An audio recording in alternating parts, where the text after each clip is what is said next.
10 मई 2020 को happy mother's day था, यानी कि मातृत्व दिवस। माता की महत्वता को रेखांकित करने के लिए यह जो पर्व है, ये अंतर्राष्ट्रीय स्तर पर मनाया जाता है। आज के संसार में मनुष्य का जीवन ऐसा व्यस्त हो गया है कि लगता ऐसा है कि हम स्वयं को ही भूलते जा रहे हैं। अपने निकट संबंधियों के प्रति अपने कर्तव्य का बोध होना तो अलग बात है। तो वर्तमान युग में जो काम हमें प्रतिदिन करने का है, उसे भी वर्ष में केवल एक दिन याद करके संपन्न करने की परंपरा हमने शुरू कर दी है।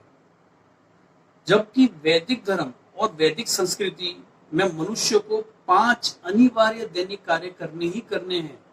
वह एक ऐसे 5 कर्तव्य है वैदिक संस्कृति में जो हमें प्रतिदिन करना है, बिना किसी व्यवधान के, बिना किसी नागा के, बिना किसी छुट्टी के।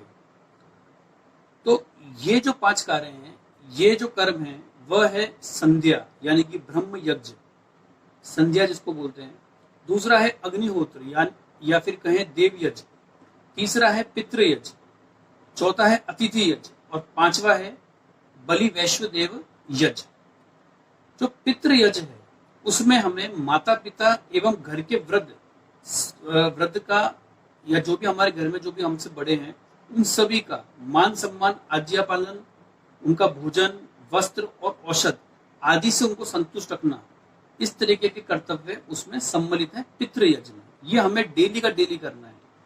यह कर्तव्य हमें वर्ष में एक बार नहीं करना है। जिस तरीके से हम लोग वर्ष में एक बार करते हैं happy mother's day, happy father's day, हमारी वैदिक संस्कृति में एक दिन की परंपरा नहीं है।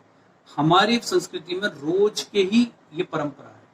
इसलिए ये 5 जो अनिवार्य दैनिक कार्य बताए हैं, उसमें से पितृ यज्ञ ये हमें करना ही है। हमारे माता पिता का हमें ख्याल रखना ही रखना है, और एक बार नहीं, पूरे वर्ष रखना है।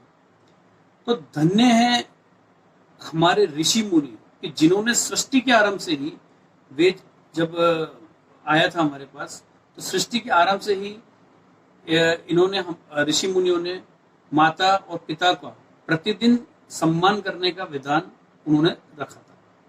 यदि इस मातृ पितृ यज्ञ को भारत सहित विश्व में उसकी भावना के अनुसार किया जाता, तो आज मदर्स डे घोषित करने की बिल्कुल आवश्यकता नहीं होती। लेकिन क्या है कि हम अपनी संस्कृति को आगे फॉरवर्ड नहीं कर पाते हैं, जबकि हम मनुष्य को मनुष्य इसलिए कहा जाता है कि वह एक मननशील प्राणी है। परमात्मा ने मनन एवं चिंतन करने का गुण अन्य किसी प्राणी को नहीं दिया है। मनन करने का अर्थ है कि उचित एवं अनुचित, कर्तव्य एवं अकर्तव्य, सत्य एवं असत्य आदि का चिंतन कर अपने कर्तव्य का निर्धारण करना, इसको कहते हैं मनन करना। जब माता का विषय आता है तो हमें कर्तव्य का निर्धारण करते समय ये ध्यान करना पड़ता है कि हमारा अस्तित्व ही माता के जन्म देने के कारण है। यदि हमारी मां ना होती तो हम संसार में नहीं आते। इतना ही नहीं, प्रत्येक माता 9 महीने तक अपनी संतान को अपने गर्भ में धारण करके पालन और रक्षा करती है अपनी संतान का, गर्भ के अंदर भी।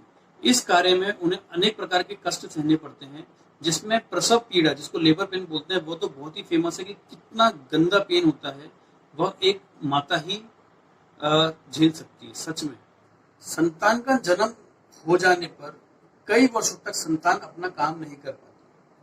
उसे समय पर दुग्धपान कराना, नहलाना, धुलाना, मलमूत्र साफ करना, उसको वस्त्र धारण कराना, उसको आहार कराना, ये सारे कार्य माँ को ही करने पड़ते हैं। तो जो माता है वह अपने जीवन की अंतिम सांस तक अपने बच्चे का, अपनी संतान का रक्षण और पोषण करती है। हमेशा उसके प्रति आगे खड़ी रहेगी। वो माता के इस उपकार का जो बदला है, आजकल की जो संतानें, जो मैं कह सकता हूँ इंग्लिश मीडियम के जो थॉमस मैकॉले की पद्धति की संतानें हैं, या वेस्टर्न कल्चर से प्रभावित होने वाली जो संतानें हैं, वह किस प्रकार वो बदला दे रही है, ये किसी से छुपा हुआ नहीं है। यदि माता के दिल की बात की जाए तो माता के दिल में अपनी संतान के लिए जो प्रेम, स्नेह और दर्द होता है, वह संसार के किसी अन्य मनुष्यादि प्राणियों में देखने को नहीं मिलता। ये अनुभव हम सभी का है। यदि इसका अनुभव करना हो तो हमें कोई भी हॉस्पिटल या मेडिकल कॉलेज के आप चिल्ड्रन वार्ड में जाइए, जहाँ छोटे छोटे नवजात शिशु होते हैं, और उनको किसी भी कारण, चाहे टेस्ट लेना हो, ब्लड टेस्ट लेना हो, तो जब भी सुई डाली जाती है उनके शरीर के अंदर, तो जो माता की आंखें होती है, जो उनका रिएक्शन होता है हम देख सकते हैं। वह रोती है, कोई माता देख नहीं पाती है, मुंह मोड़ लेती है। तो ये जो इमोशनल जो अटैचमेंट होता है अपनी संतान के प्रति माता का, वो हम उस समय फील कर सकते हैं।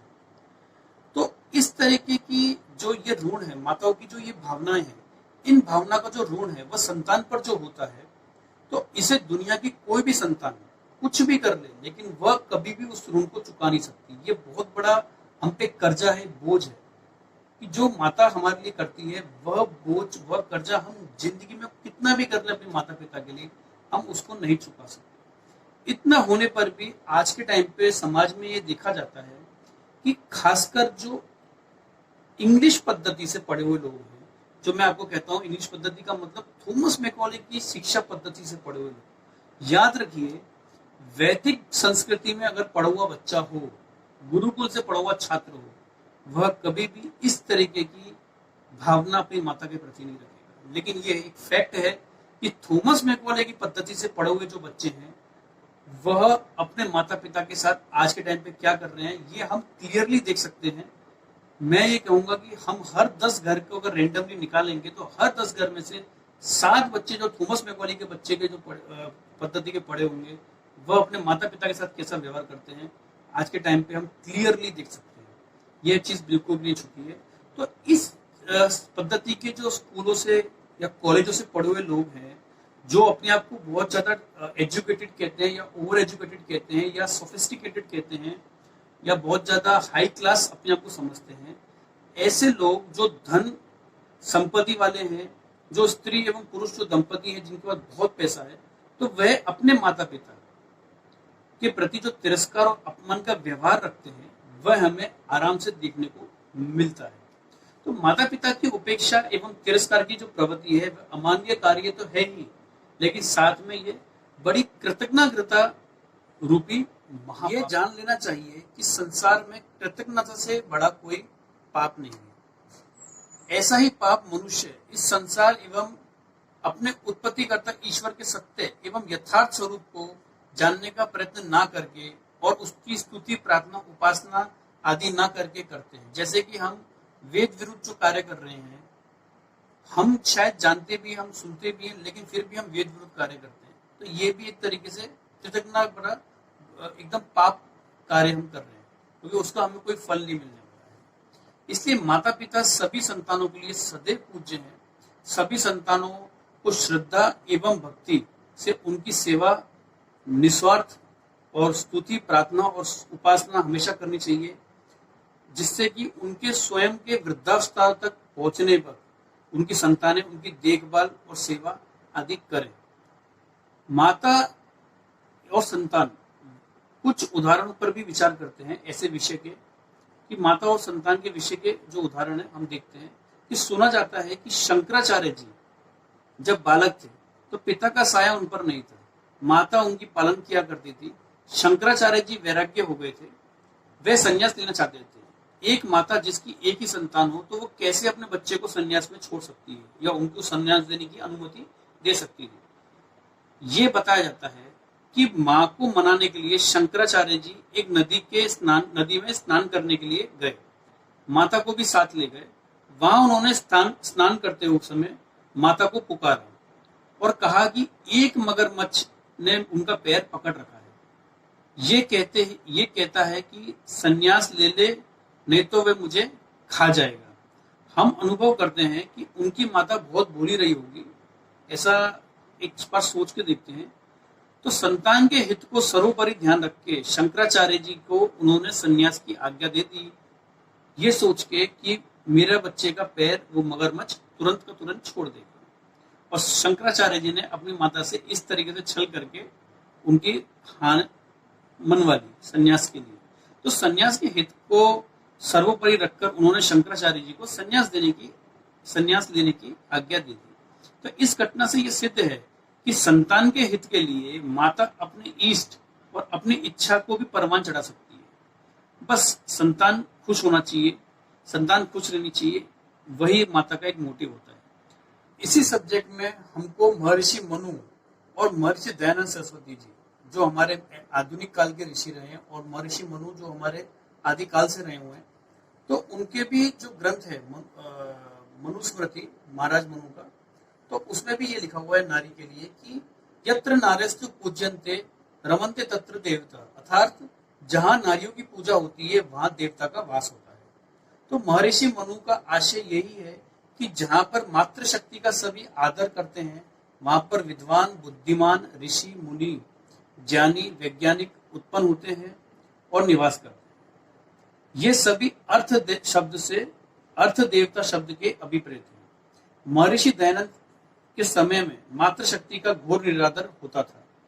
उन्होंने बाल विवाह को अवैधिक ही घोषित नहीं किया था, अपितु इसे मानवता के विरुद्ध भी बताया था। हम सभी को पता है कि किस तरीके से ऋषि दयानंद सरस्वती ने बाल विवाह के सामने लड़े, सती प्रथा बंद करवाई है, बाल विवाह बंद करवाए हैं, समाज में हो रही जितनी भी कुरीतियां थी उसके खिलाफ उस समय बहुत बड़ा आंदोलन किए थे। उन्होंने आधुनिक समाज को एक नया सिद्धांत दिया कि समस्त जो पूर्वाग्रह है, जिसमें जन्मना जातिवाद भी सम्मिलित है, उससे उठकर पूर्ण युवावस्था में गुणकर्म स्वभाव के अनुसार विवाह होना चाहिए। तो इस तरीके की उन्होंने बाल विवाह के सामने लड़ाई लड़ी, सती प्रथा के खिलाफ उन्होंने बहुत बड़ी लड़ाई लड़ी थी, और उनके विचारों का आश्रय लेकर ही समाज में विधवा विवाह भी प्रचलित हुए, जो अभी भी जारी है। पहले विधवाओं को शादी करने का अलाउड नहीं था, तो ये ऋषि दयानंद ही थे जिन्होंने इस समाज में जो ऐसी कुरीतियां थी उनके खिलाफ लड़े और नारियों को सम्मान और बराबर का अधिकार उन्होंने दिलाया। स्त्री और दलित शूद्रों को पुरुषों और अन्य वर्णों के समान शिक्षा का, वेदाध्ययन का अधिकार भी ऋषि दयानंद सरस्वती ने दिलाया। आज के समय पे हम देख सकते हैं कि जिस तरीके स्वामी रामदेव जी हैं, जो पतंजलि के ओनर हैं, वह यादव कुल में जन्म लेने के बावजूद भी आज उनको हम स्वामी बोलते हैं, उनको एक ब्राह्मण का दर्जा देते हैं। तो ये सब इसके पीछे बहुत बड़ा हाथ है ऋषि दयानंद जी। नारी जाति के लिए किए गए हितकारी कार्यों में महर्षि दयानंद सरस्वती का विश्व में सर्वोपरि स्थान है। वाल्मीकि रामायण में भी एक स्थान पर मर्यादा पुरुषोत्तम श्री राम जी लक्ष्मण जी से कहते हैं कि जननी जन्म भूमिश्च स्वर्गादपि गरीयसी। उसके वैदिक सिद्धांत को याद दिलाते हुए राम जी कहते हैं कि कहीं कितना ही सुखमय वातावरण क्यों ना हो, परंतु अपनी माता और मातृभूमि स्वर्ग से भी बढ़कर होती है। जो जन्मभूमि स्वर्गादपि गरीयसी, इस सुक्ति की भावना को महर्षि दयानंद सरस्वती ने अंग्रेजों से देश को आजाद कराने के लिए शायद अपने शब्दों में ये कहा था कि कोई कितना ही करे, किंतु जो स्वदेशी राज्य होता है वह सर्वोपरि उत्तम होता है, अथवा मत मंतांतर के आग्रह रहित अपने और पराये का पक्षपात सुनने, प्रजा पर पिता और माता की समान कृपा, न्याय और दया के साथ साथ विदेशी राज्य पूर्ण सुखदायक नहीं होते हैं। यहाँ उन्होंने माता एवं स्वदेश भूमि या जन्मभूमि को स्वदेशी राज्य से जोड़कर कहा कि स्वदेशी राज्य स्वदेश उत्पन्न लोगों का राज्य होगा, तभी वह स्वर्ग के समान हो सकता है, अन्यथा नहीं। अगर विदेशी उसमें राज करेंगे तो कभी भी वह राज्य स्वदेशी राज्य स्वर्ग के समान नहीं हो सकता है। हम ये भी बता दें कि माता शब्द का प्रयोग यद्यपि हमें जन्म देने वाली माता है उनके लिए ही रूढ़ है, परंतु उपकारों में माँ से भी कई ज्यादा अधिक उपकार ईश्वर के हम पर है, इसलिए वह माता भी अधिक पूजनीय और उपासनीय योग्य है। ईश्वर इस संसार को उत्पन्न एवं इसका पालन आदि करने के कारण सभी प्राणियों की संसार की माता भी हम उनको कह सकते हैं। सभी को ईश्वर के उपकारों का स्मरण करके सदा सर्वदा उनका अनुभव हमें करना चाहिए। वैदिक संस्कृति संसार में सबसे प्राचीन और सबसे महान है। इसमें यह कहा गया है कि मातृदेवो भव, पितृदेवो भव, आचार्य देवो भव, अर्थात प्रथम माता पूजनीय देव ही है। एक बात की ओर हमें ध्यान देना चाहिए कि कई परिवार आर्थिक दृष्टि से बहुत कमजोर होते हैं कि जहां परिवार में सभी लोगों की भोजन की पर्याप्त मात्रा भी नहीं होती, तो वहां क्या होता है, तो माताएं जो होती है वह बचा कुचा और आधा पेट भोजन ही करती है। घर के अन्य लोगों को इस बारे में पता भी नहीं होता है। हमने अच्छी तरीके सुना और ध्यान दिया होगा कि आर्थिक अभाव से एक कोई औरत है वह त्रस्त होती है और अपने बच्चों का पालन करने के लिए वह महीने में 15 दिन से ज़्यादा व्रत भी रखती है, ताकि उसके बच्चे भूखे ना रहें और वो भली भूखी रह जाए। और फिर अपनी योग्यता अनुसार उनके जो बच्चे होते हैं या वो जो माताएं होती हैं वह परिश्रम करते हैं और थोड़ा थोड़ा धन भी जो होता है वो जोड़ के रखते हैं, ताकि बच्चे आगे पढ़ सकें, बच्चे कुछ कर सके। और जब बच्चे आगे पढ़ लेते हैं और कुछ कर लेते हैं तो वो अपने माँ बाप को भूल जाते हैं। अब जो माता होती है वह बेचारी जो 50 साल तक की उम्र तक, क्योंकि उसने भोजन आधा किया होता है, उसने कम खाना खाया होता है अपने जवानी टाइम पे, तो उस वजह से उसको शरीर में इम्यूनिटी पावर कम होता है, जल्दी से रोग हो जाते हैं, तो रोग की वजह से उसका शरीर खराब हो जाता है। अब जब उसको उसके बच्चों की जरूरत होती है तो बच्चे उनको लात मार के बाहर निकाल देते हैं। तो ये इस टाइप की स्टोरी हमने बहुत सुना होगा और बहुत देखते हैं आज के टाइम पे। तो ये चीजें हमारे समाज में आज के टाइम पे बहुत कॉमन हो गई हैं। हम चाहे वृद्धाश्रम में जाके देखें या किसी भी ऑर्फनेज में या ओल्ड एज में जाके देखेंगे तो हमें ये चीजें बहुत स्वाभाविक मिलेंगी कि आजकल की जनरेशन है वह अपने माता पिता को इसी तरीके से लात मार के भगा देती है। तो आजकल की जनरेशन ये भूल जाती है कि उनके माता पिता ने उनके लिए कितने त्याग और बलिदान किए थे। देश में ऐसी लाखों और करोड़ों माताएं आज के टाइम पे हमको देखने को मिल जाएंगी। हमारा आज का जो समाज है वह बहुत स्वार्थी और वह बहुत खुदगर्ज हो चुका है। ऋषि दयानंद ने वेदों के आधार पर एक नियम ये बनाया था कि सब मनुष्य को सामाजिक सर्वहितकारी कार्य करने चाहिए और उस नियम पालन में हमें हमेशा परतंत्र रहना चाहिए। लेकिन इसमें निर्बलों की सहायता और रक्षा भी सम्मिलित थी, परंतु हमारा समाज आज भी इस भावना और विचारधारा से बहुत कोसों दूर है। इसे मनुष्यता का अभाव ही कह सकते हैं कि मदर्स डे का मनाया जाना एक अच्छी परंपरा कहा जा सकता है। भले ही हम अपने माता पिता को भरपूर सेवा कर रहे हो रोज की रोज, तब भी हम सबको ये विचार अवश्य रखना चाहिए कि माता पिताओं, मुख्यतः माताओं के प्रति संतानों का किस किस प्रकार के ऋण होते हैं। माताओं के उन त्याग एवं दुखों के लिए हम जो कुछ कर सकते हैं वह धर्म समझकर अवश्य करें। मातृ सेवा भी परम धर्म के समान सब मनुष्यों का कर्तव्य है। कोई संतान किसी कारण भी यदि अधिक सेवा ना भी कर सके तो भी उसे मधुर वाणी से माता पिता का सत्कार तो नित्य प्रतिदिन करना ही चाहिए। शायद इतना करने से ही समाज के लोगों को मातृ ऋण से छुटकारा मिल जाए या फिर मातृ ऋण कुछ कम हो जाए और वह पर जन्म में ईश्वर द्वारा दुखों से भरी हुई अधिक बुरी योनि ना भोगे, ना या फिर ऐसी कोई बुरी योनि में ना भेजा जाए। तो आज मातृत्व दिवस पर हम सभी को बधाई देते हैं और निवेदन करते हैं कि वह इस विषय पर कुछ समय चिंतन कर अपने व्यवहार पर दृष्टिपात करें, उसमें सुधार करें, ताकि जीवन में वो हमेशा सुख रहें और आने वाले समय में भी उनको अच्छा जन्म मिले और अच्छी योनि प्राप्त